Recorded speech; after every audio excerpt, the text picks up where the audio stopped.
Jesus is not just your Lord and Savior, He is your King. Thank you, and you can have a seat in the presence of our God.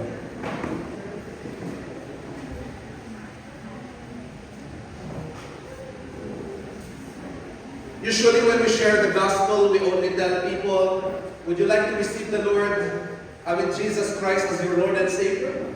But sometimes we forget, Jesus is not just Lord and Savior, He is King. Amen. As a background for our study today, the book of Matthew is presenting Jesus as a king. As you would remember, the four gospel books, Matthew, Mark, Luke, and John, they wrote about Jesus Christ in a different perspective. Matthew presents Jesus as the lion, the king. The book of Mark presents Jesus as the ox, the hardworking ox, that is Jesus as a servant. Luke presents Jesus Christ as a man, and then John presents Jesus Christ as God. And so different perspectives, but only one story, the person and work of Jesus Christ. And so Matthew tells us that Jesus is king. And it starts at the very first verse of the Bible. By the way, if you are reading a Bible book, the first verse, usually the first verses, it tells you something about the book. That's why in Matthew chapter 1, verse 1, it says there, these are the generations of Jesus Christ, the son of David, the son of Abraham. So my question is, bakit inuna niya si David? Why? In fact, Abraham came first, then David. The answer, because he is presenting Jesus Christ as the son of David, the king from the lineage of David. Is that clear, church? And so for the whole book of Matthew, this line, son of David, Matthew would repeatedly use this term to talk about Jesus Christ. He is the son of David, the Lion of Judah, the one who has a kingly line. Why? Because Jesus is a king. However, it's very interesting that in the book of Matthew, when Jesus began his ministry, people were telling him, come on Jesus, let's declare you as king. Let's make you as king.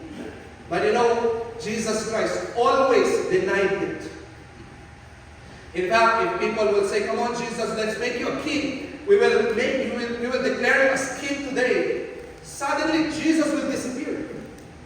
Why? He doesn't want people to recognize him as king. Although he was being presented as king, ayaw niya.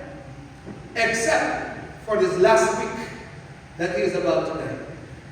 Except for this last week that he was about to enter Jerusalem on a Sunday, die on a Friday, resurrect on a Sunday. Except for this week, Jesus will accept and he will present himself as a king.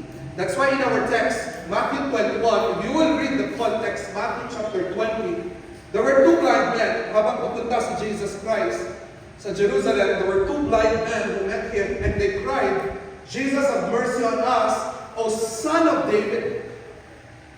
Normally, Jesus Christ will deny this. But here, Jesus did not deny it. He said, okay, what will I do for you?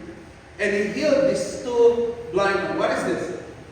When Jesus Christ is about to enter Jerusalem, at the end of his ministry, he was ready to present himself as a king. And so, in this day, on this Palm Sunday that happened 2,000 years ago, I want us to see what kind of king is Jesus Christ. So that's our main points today. Anong klaseng king ang ating Panginoong Yesu Cristo? Okay, ready to learn, church? We'll break down the verses one by one. Okay, let's go first.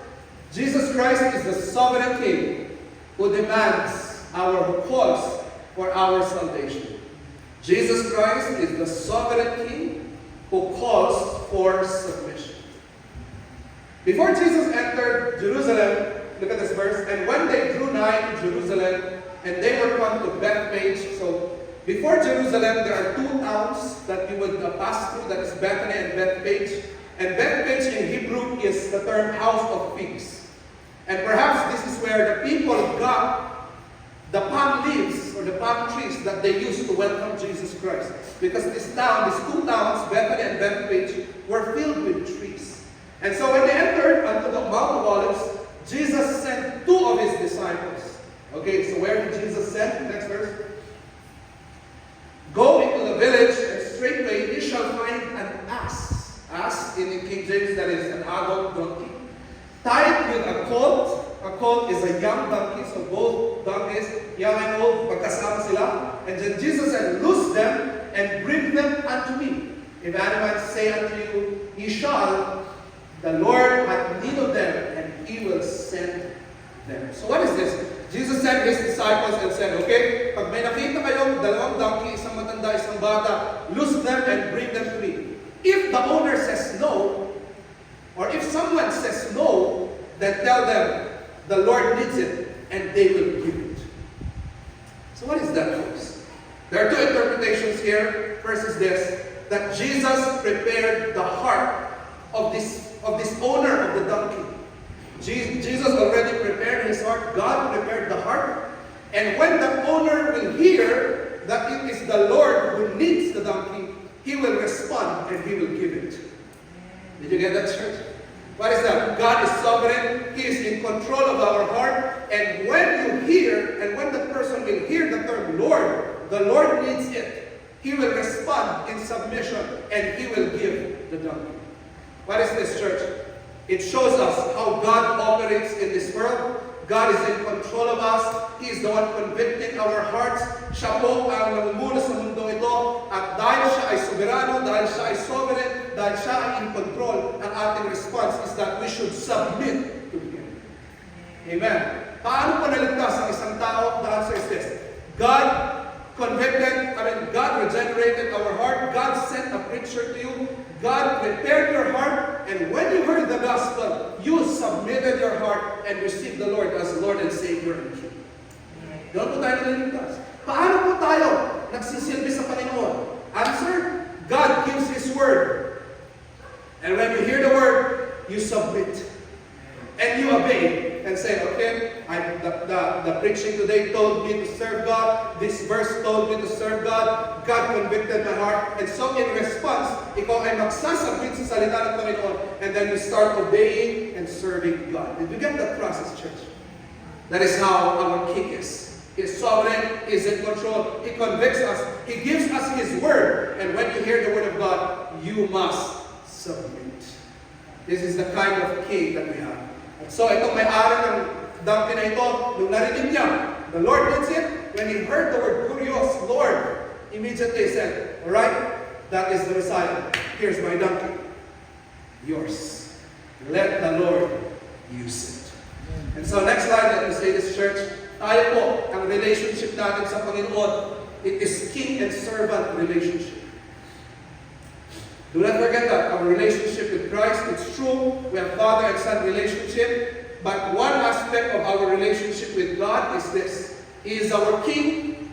We are the servant. And when the king says a word, you must submit. Amen. When the king says something, meron siyang sinabi sa kanyang salita, sumunod po kayo. And get this, church. I want you to get this. The degree of your submission to the Word of God, that is the degree that you will be transformed. The degree of your submission to the King, that is the degree that you will experience transformation. Nakadepende po yan sa kung paano ka mag-submit sa ating Panginoon. Kaya nga, church, it's possible that you are hearing, that two people are hearing the same message, but both are not growing. It's very possible. You are hearing the same message, members, pero hindi sabay-sabay ang pag-grow. Bakit? Saan mo nakadepende yan? It is to the degree of your submission to the Word of God. Imagine you hear the same preaching, the same verses were exposed to you, the same verses were explained to you, and the same verse, parehas mong narinig, at narinig nyo sa verse, okay, I need to give my life to the Lord, I need to lose my life to the Lord, so that I will find it. Example, you heard that message. Example, you read that verse. Seek ye first the kingdom of God and His righteousness, and all these things shall be added unto you. My point is, parehas ba kayong mag-grow na narinig nyo yung parehas na message or parehas na verse? The answer is no. It is to the degree that you submit to that verse that you will be changed. At so pwedeng we can come to the same church and listen to the same message for years, and we have not grown. Why? You have not submitted to your King. And so, church, that's the first point here. Jesus is the King who is sovereign, and He demands our submission. Amen. Number two, what kind of King is Jesus Christ? Number two, He is the promised King whose words we can depend on. He is the promised King whose words we can depend on. Look at this verse. Matthew 21 verse 4. All this was done that it might be fulfilled. So Jesus sent His disciples to get an ass and a donkey, and someone gave it. The Bible says all those happened so that it will fulfill a prophecy. And what prophecy was fulfilled? The prophecy was from Zechariah 9 verse 9.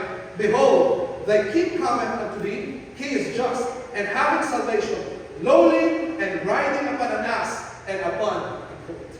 What is this, church?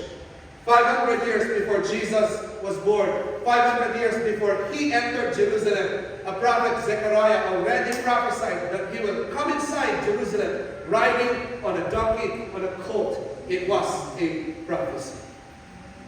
And what is this, church? What's the lesson here? Jesus Christ came here in this world to fulfill the law and the prophets. He came to fulfill the whole of the Old Testament. One scholar said that Jesus Christ fulfilled 351 prophecies in the Old Testament. In fact, that same author said that that is only according to his limited mind. It means there are more prophecies that he did not see. And what is the point here, folks? Christ came to fulfill the prophecies, to give us the assurance that everything that God said, it will happen. That's the main point. This happened, that He rode a donkey to fulfill a prophecy, to tell us na lahat ng sinabi ng Panginoon mangyayari. At yun ang ating pinagkakatiwalaan, na lahat ng ating binabasa ngayon at lahat ng ating pinag-aaralan ay mangyayari din sa ating buhay, mangyayari din sa ating mundo. Bakit? Dahil sinabi siya ng Bible. Kaya nga po ang tawag sa ating mga Christians. Do you know that we are not even called Christians? The term Christians is a mockery to us. We were called believers. Ano po ang ibig sabihin ng believers? It means you believe something. Amen. And what is this, folks? A believer is this. You read the Word and you believe it. That's it. That's why when people tell me, Pastor, totoo ba ang hell? Totoo ba ang langit? Wala naman nakapunta sa langit na bumalik, na nag-testify, wala naman pumunta sa impyerno. You know, you don't have to have evidences. But by the way, there are evidences. But you don't have to have evidences. Just because the Bible said it, it's true. That's the reason why Christ came to fulfill all these prophecies down to the detail, to give us the assurance that everything that was written, it will be true.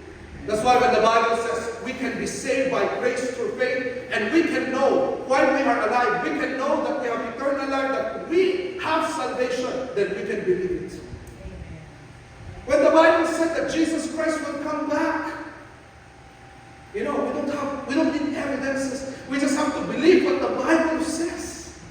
And we say, yeah, Jesus Christ will come back, because the first time He came, He fulfilled so many prophecies. And the second time He will come, He will fulfill another set of prophecies. Kaya nga po, church, ito po yan. Yung ating degree ng paniniwala sa Panginoon, yung ating pananampalataya, yun po ang magdidictate ng growth ng Christian life mo. Do you know that there are many believers who are not really believing?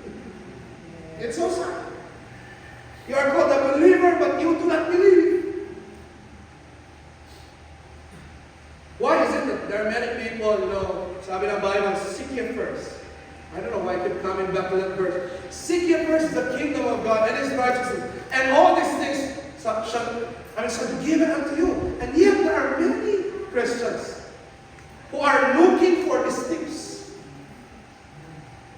Ano yun? You are a believer, but you are not believing. No. Jesus is a King whose words are true and we can trust. Amen. Amen. That's why, church, when the Bible says there is power in humility, believe it. That's right. I know the world will want, pride. But the Bible says, if you humble yourself, you will be exalted. So just humble yourself and trust that God will be true to His promise. The Bible says, there is someone who is giving, who is generous, but then he is being blessed more. You just have to believe it, and God will be true to His promise. So believers, let me ask the question, are you a believer who is really believing?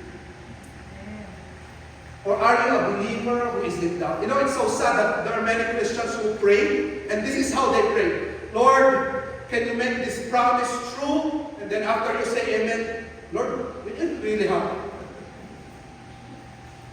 It's so sad. There are many Christians who pray that way. Lord, do give this to me. Can you do this to me? And then at the back of their mind, it really happened.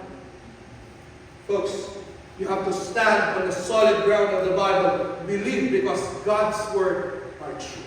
Amen. Kaya nga po, why can a man like me or many preachers in the past become very dogmatic on what the Bible is dogmatic about? The answer is this, because it's true. It's sure. Amen. That's why when I know that I am speaking about the Bible, I will become, alam mo yun, sobrang bold ko. Sobrang bold ko dapat magsalita, sobrang bold yung mabuhay. Hanggat may verse kang pinamahawakan, bold ka mabuhay. Why? Because that verse is true. Amen. Because that is the kind of king that we have. He came to fulfill the prophecy, to assure us that every word is true. Amen. The third one, what kind of king do we have? Number 3, he is a humble king whom we should imitate. There are 2 reasons why Jesus rode on a donkey. And of course, one is this. The first reason is because he wants to show humility. As Zechariah 9 verse 9 says, he is just and having salvation, lowly is the word. Lowly and riding upon an ass and upon a colt. Jesus Christ came in Jerusalem on Palm Sunday, riding on a donkey to show the world that the King of Kings does not need a grand entrance. To show the world that the King of Kings does not need, an entourage of armies. What he had were poor disciples and a lowly donkey. Why? To reverse the culture of the world. Every king during that time would want a grand entrance. But Christ came, doing the opposite, to show us that His kingdom is upside down. He came to show us that His kingdom is countercultural. He came to show us that Christians must live a different life from other people. That's the meaning of this. He came with meekness, with humility. Kaya nga po mga kapatid, kung ang buong mundo ngayon, they glory in fame, in riches, in a grand entrance. Ang anak ng Panginoon, hindi po yun ang ating glory. Ang glory natin ay ating Panginoon. Kahit simple lang tayo, we are okay with it. Because Christ came to demonstrate humility. Sana i-display po natin yun sa ating buhay. If you will become a leader someday, you have to meditate about this before you become a leader. Why? Because if you become a leader, there will be a temptation that people will put you up. You will be, ang appreciation, papasok yan sa utak mo, and you will start to elevate yourself, and there is the temptation of power and control. But let me remind you, our Christ had nothing of all this. Wala. Sobrang humble. And so church, ito po, di ba ang goal ng Christianity is to become like Christ? Di ba yung goal ng Christianity? Christ-likeness. And what is the main character of Christ? Answer, humility. Kaya nga po, pag nakikita ka ng tao na may tinge ng yabang or boasting, kailangan i-correct mo siya, kapatid. maging Christ-like tayo. Amen. Pag may nag-appreciate sa'yo, ang sagot mo, talagang ganyan kami, ganyan sa jeans namin. Ganyan ang pamilya namin. Magagaling kami, magaganda kami. No. You have to tell that person, let us be Christ-like and let us return all the glory to Him. The words, our posts in Facebook, the way we act, we should imitate Christ. In fact, when the Bible says, let this mind be in you, which was also in Christ Jesus. Okay, church, you know, that verse is very important. Philippians. Let this mind be in you, let your mindset be the mindset of Jesus Christ. What is that mindset? When the Bible said, have the mindset of Jesus, what is that mindset? Imagine, Jesus had many qualities, but when the Bible said, have the mindset of Jesus, what he was discussing there in Philippians 2 is humility. Though he was rich, though he was equal with God, he came down and became a servant. And so, ganun din po yun sa atin mga kapatid. Ang ating mindset, kung gusto natin ang mindset ni Kristo, ang mindset na yun ay humility. And I want to correct this church. Minsan ang akala natin sa humble ay yung taong laging nakayuko. Yung nakaganito. Ibaloy po yun. Debir lang yun. Okay? Hindi. It's not. Hindi andun ang humility. Ang humility nasa puso. It's in the heart that you are thinking of putting yourself higher than you ought to be. Nasa puso yan, na pag may nagtataas sa'yo, enjoy na enjoy ka. You know, si John the Baptist, nung tinataas siya, pinababa niya yung sarili. Pag may nag-appreciate sa kanya, parang ayaw niya. Humility, the mindset of Christ. Amen? Number 4, what kind of king do we have? This is not the second reason why Jesus was riding on a donkey, because he was a peaceful king. He was a peaceful king who came to reconcile us to God and each other. The second reason why Jesus was riding on a donkey is because during that time, you will only ride a donkey if it was a time of peace. If it was a time of war, you will ride a horse. No king rides a donkey except they already won the war and it was a time of peace. Okay? Yan po yung exposition niya kung bakit donkey. Okay? Unang, humility. Pangalawa, to show us it was a time of peace. That's why when Jesus Christ was born, the angels were saying, right, peace. Amen. His name is peace. Peace in the heavens. Peace in the highest. Peace, goodwill toward men. Is the name of Jesus Christ. And I tell you, church, the second time Jesus Christ will come, the book of Revelation says, he will not be riding a donkey anymore. The second time that Jesus Christ will come, he will be riding a white horse. White representing purity, because he will judge the world. And he is riding on a horse because it's war. What is that? When Christ will come, he will not be a baby anymore. He will not be the humble and meek king. No, our God is a God of war. And when he would come back, he would come back with justice, with vengeance.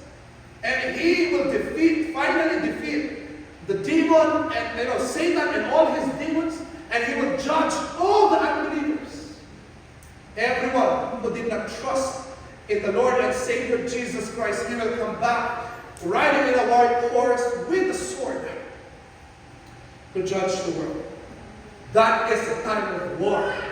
Kaya nga po sa Bible, merong mga war dyan, Armageddon, Gog and Magog, perhaps the same war. But my point is this, Christ will come to war, to wage war, to judge the demons, the unbelievers. And there's no second chance. Why? It's time of war. But when he first came, it's not a time of war. He came in peace. Why? Because Jesus realized the greatest problem of man is not financial struggles. The greatest problem of man is not brokenheartedness. No, the greatest problem of man is this. We are enemies with God. We are enmity with God. We disobeyed God. We hated God. We despise God. And God is angry with our sin. That is our greatest problem. And so Christ came to solve that greatest problem. And how did He solve that? He came to be the fulfillment of the Old Testament peace offering. He came as the peace offering.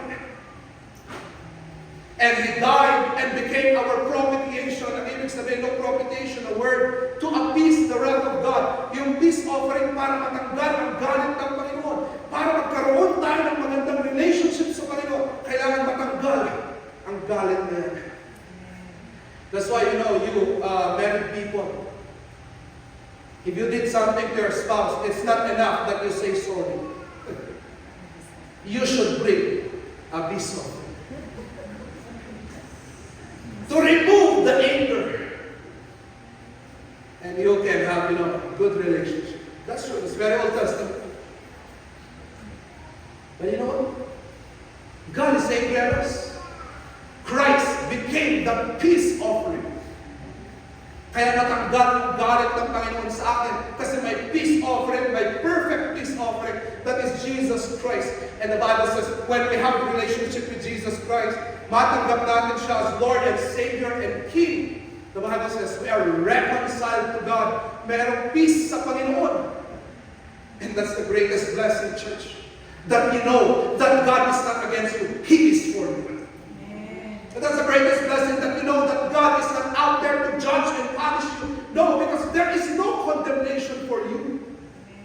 That's the greatest blessing, yung nakakatulog ka, na kahit may ginawa kang kasalanan for that day, nagkamali ka for that day, meron ka nagawang kasalanan for that day, the greatest peace is that you can sleep knowing you are forgiven of your past, present, and future sins. That's the greatest blessing. Peace with God. And Christ came riding on a donkey to tell us that we have peace with God. At ito ang maganda. Kapag peace with God ay solved, that's the start that we can solve peace, that we can have peace with others. The reason we don't have peace with others is because we have no peace with God. Okay, folks, think about this. Why did Adam blame Eve? Why? Because Adam already sinned, was separated from God. He ate the fruit, and what's the effect? He blamed his wife. What's the reason that Cain murdered his brother? Answer: they were already far from the Garden of Eden. The reason we have so many, misunderstandings with people is because we are far from God. But if peace with God is solved through our salvation, and we have growing peace with God through our fellowship with Him, that gives us the strength to forgive people. That gives us the strength to confront people and say sorry and tell the people, you hurt me, and fix relationships. That's the reason na pwede natin maayos ang ating pamilya. Kasi maayos yung relationship sa Panginoon. Pag hindi maayos sa Panginoon, ang hirap ayusin sa ibang tao. But if both of you are close to the Lord, you can fix that relationship. That's why to all married people here, listen. What is the way that you can fix your relationships? If both of you are okay with your relationship with God. Because your relationship with God will teach both of you to forgive. Teach both of you to be patient. Teach both of you to forgive each other. Teach both of you to look past the irritation. But if one is far from God, peace with God and peace with others. Amen. Number 5, what kind of king do we have? Number 5 is the rejected king whom we must truly follow.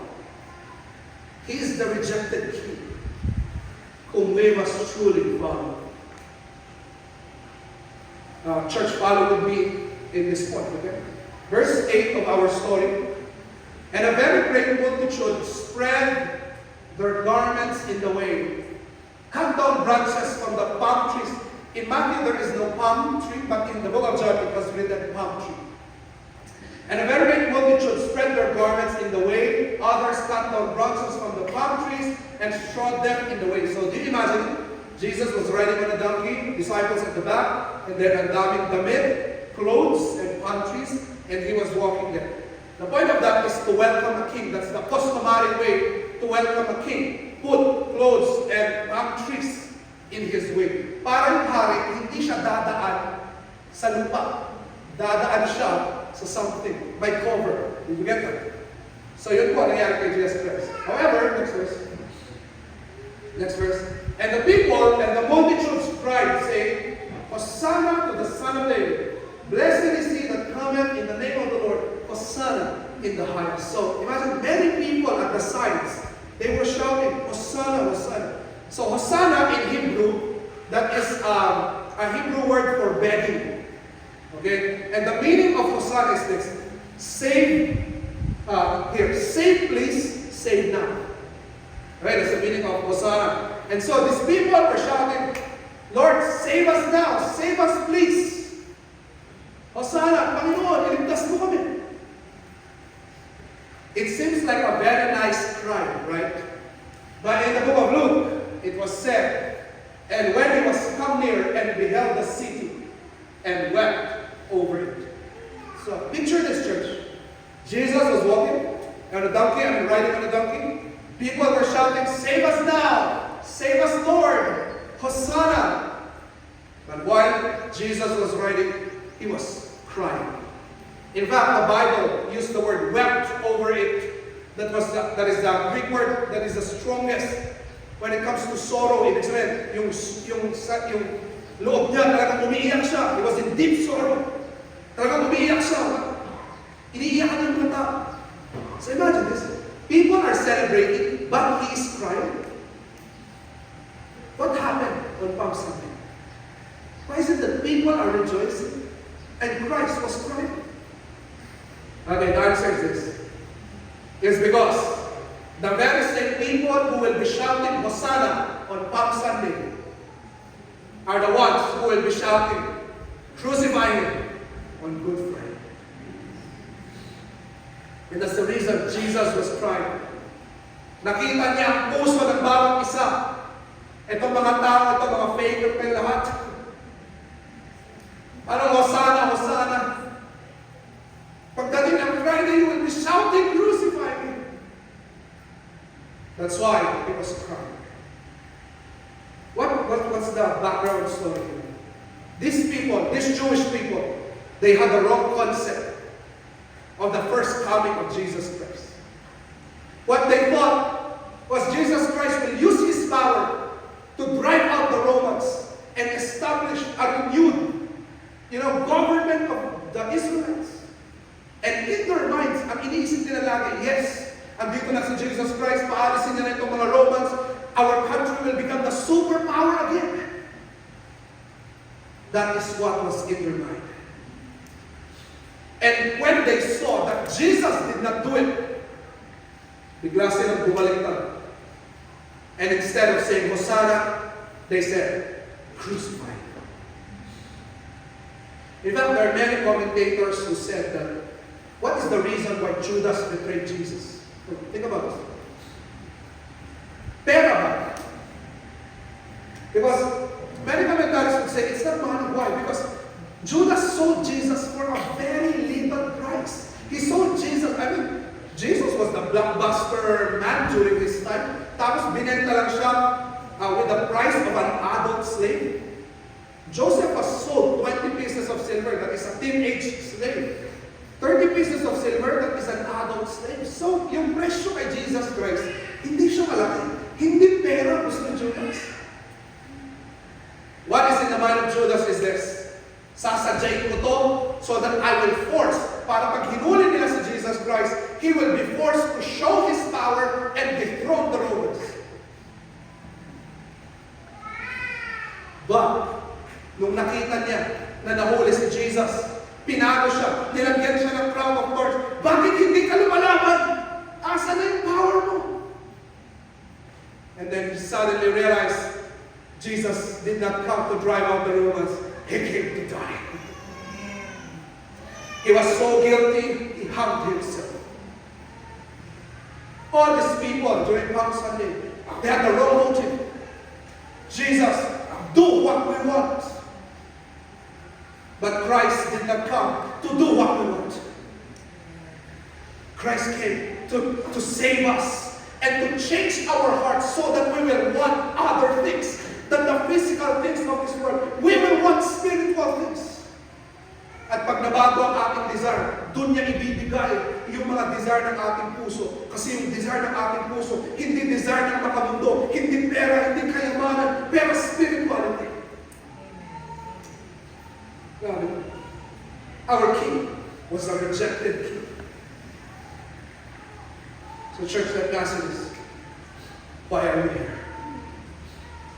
Why are you following the Lord? Because if you are following the Lord for many other reasons, someday when God will not give it, I tell you, you will be like these people. You will also shout, crucify him. Don't follow Christ just because you want something from him. He is not a genie. Lord, I follow you, I'll give me 3 wishes. He's not a genie. That's right. You follow him.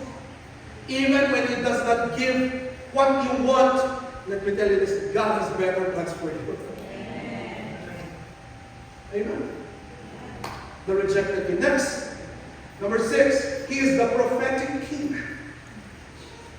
Still with me, folks? I know I'm not Baptist today, I'm not 3 flights. Still following? Jesus Christ is the prophetic king. When he was inside Jerusalem already, when the people was coming to Jerusalem, all the city was moved, saying, "Who is this?" And the multitude said, "This is Jesus, the prophet of Nazareth of Galilee." What is this, folks? In the Old Testament, you cannot have the same person to be a king and a prophet. In fact, there are 3 people in the Old Testament separately ruling the nation. There is the king, the prophet, and the priest. However, when Jesus Christ came, all 3 offices became one in him. That's why those are the 3 offices of Jesus Christ. He is both prophet, priest, and king. And this is very strange. Kaya nga in the Old Testament, we had kings who had people under them, and we have prophets who were preaching the word of God. However, this is the problem, church. Get this. In the Old Testament, kings have people under them. And so what they say, people will obey. However, not all kings were wise. That's why they led people astray. There are people under them, those people will listen to the king, but the king was not always wise. And in the Old Testament, most kings were foolish. They didn't know the word of God. So that's the problem. Second, the problem is this. The prophets, of course, they know the word of God. They were wise. But there were no people under them. So even if they were wise, if they will speak, because no people were under them, they didn't want to obey the prophet. And so what will they do? They will kill the prophets. You got that? But when Christ came, he is 2 in 1, the king and the prophet. So what is this? Christ came to save people. And those saved people will be under him as a king. And because he is also a prophet, he teaches those people the word of God. And those people obey him. Did you get that, church?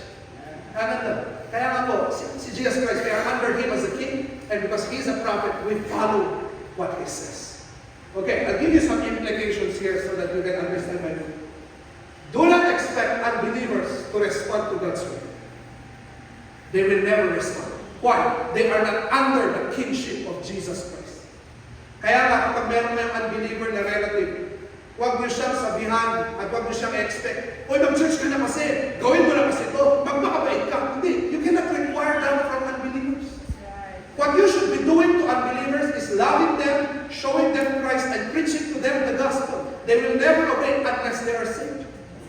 They need to be under the kingship of Jesus so they will listen to his words. Nagets mo? Don't expect them to listen to the words of God if they are not saved. Amen. Yeah, so people, third bullet, people who don't love the word despite their profession of faith, are not true Christians. And this is a good implication that you must understand. Okay? If people hate the Word of God, they do not love the Word of God, they're not true Christians.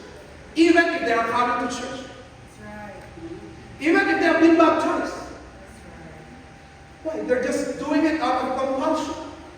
Jesus is a prophet. We should love His words. Kaya nga ito, next implication.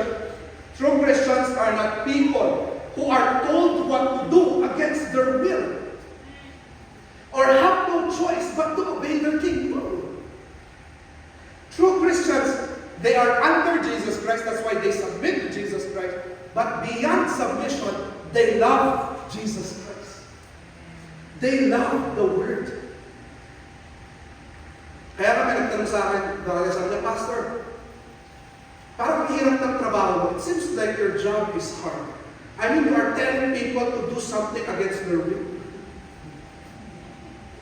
Is that the job of the pastor? To tell people to go to church, to tell people who don't want to go to church to come to church? Is that the job of the pastor? To tell people to read the Bible, but those people do not love the Bible? No, it's not the job of the pastor. Because true Christians, don't just come to church, don't just read the Bible, don't just serve God, dahil lang pinagsabihan sila. No. Deep down in their heart, they love it. They want it. Amen. Kaya nga po kayo mga may parents dito, listen, all of you kids, elementary, high school, you have parents who are here. If you are here just because your parent told you to be here, I tell you, you have to beg God, Lord, you have to ask the Lord, Lord, am I really saved? Why is it that I'm going to church just because my mama told me? And you don't have desire. You must be praying to God, Lord, am I saved?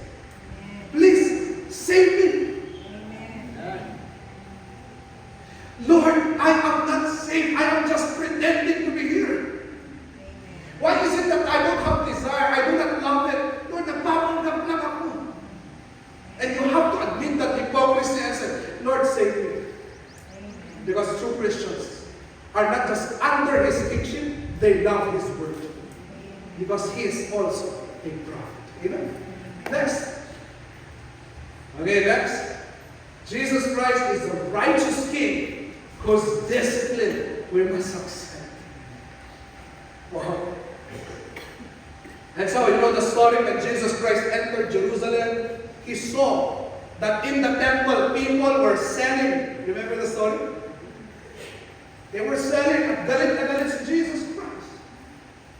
At I tell you, bakit po nagalit si Jesus Christ nung time na ito? Why was He angry? Okay, get this, okay? Because Passover week is the week that Jewish people from all over the land will come to Jerusalem to offer sacrifices. So imagine yung mga galing sa Galilee, when they bring their sheep or when they bring their doves, the answer is no, it's so far. Alam ka na kung buhat-buhat nila yung mga sheep nila, right?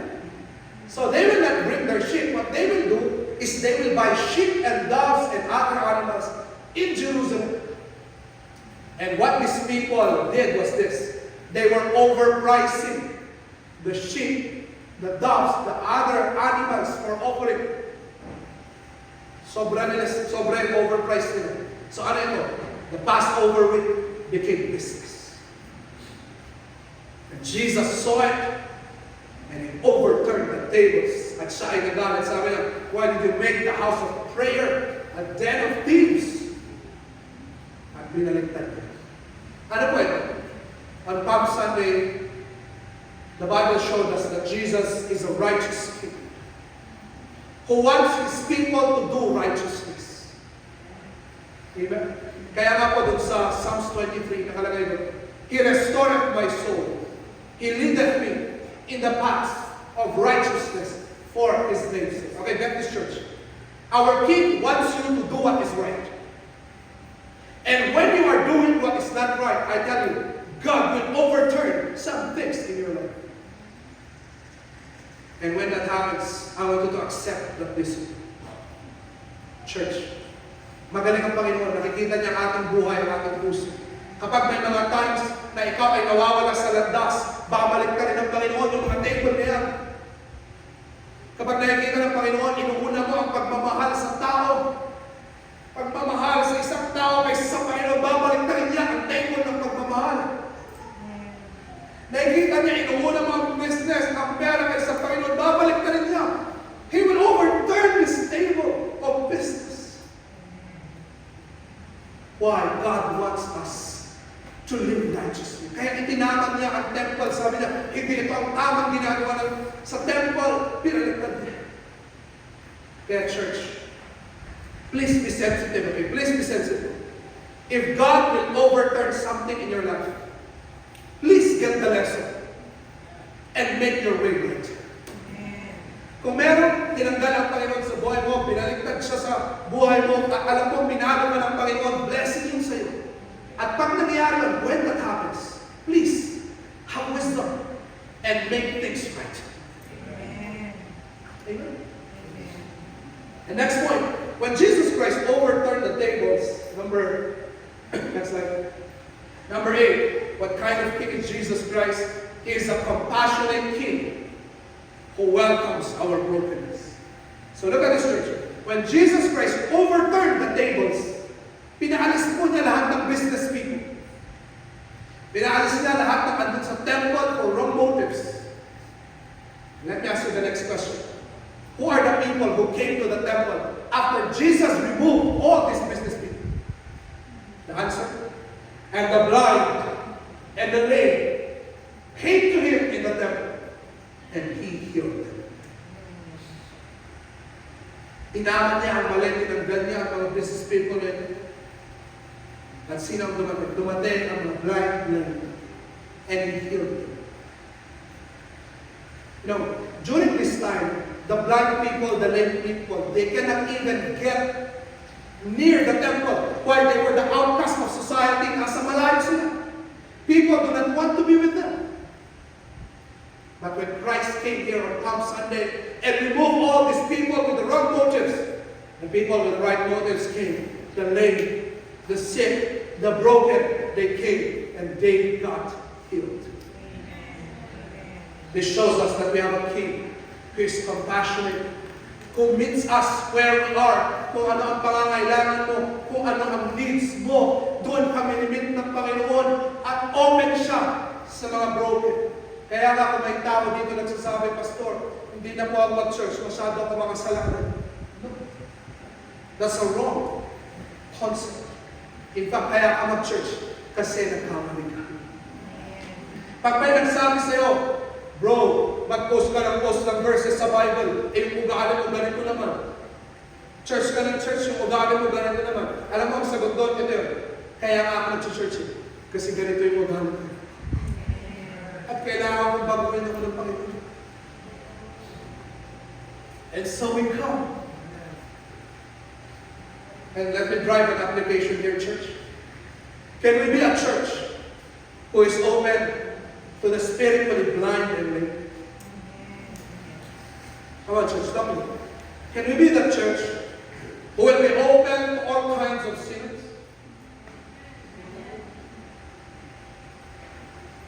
Naalala ko dati, may dumating yung mga nag-attend from the LGBT community.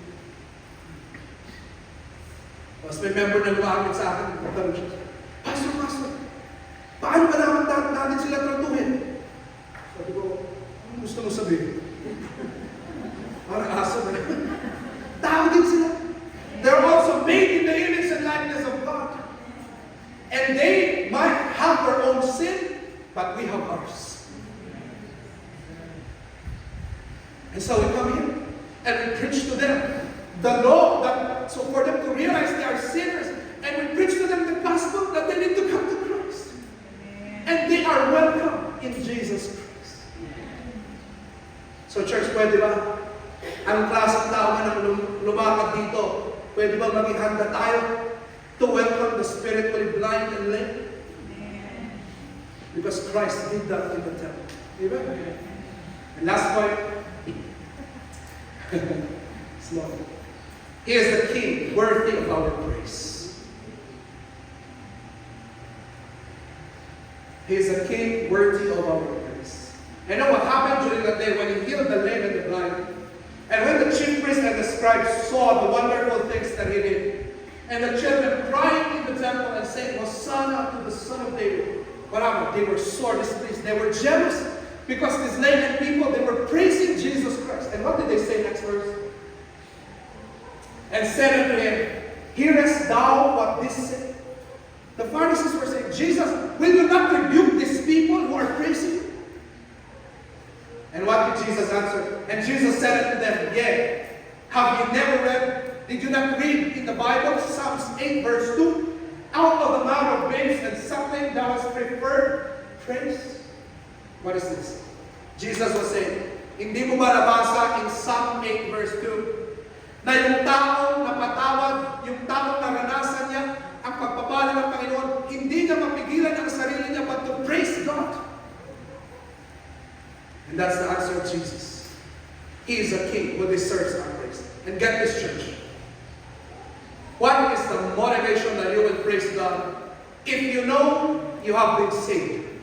If you know you were once lost. If you know you are weak.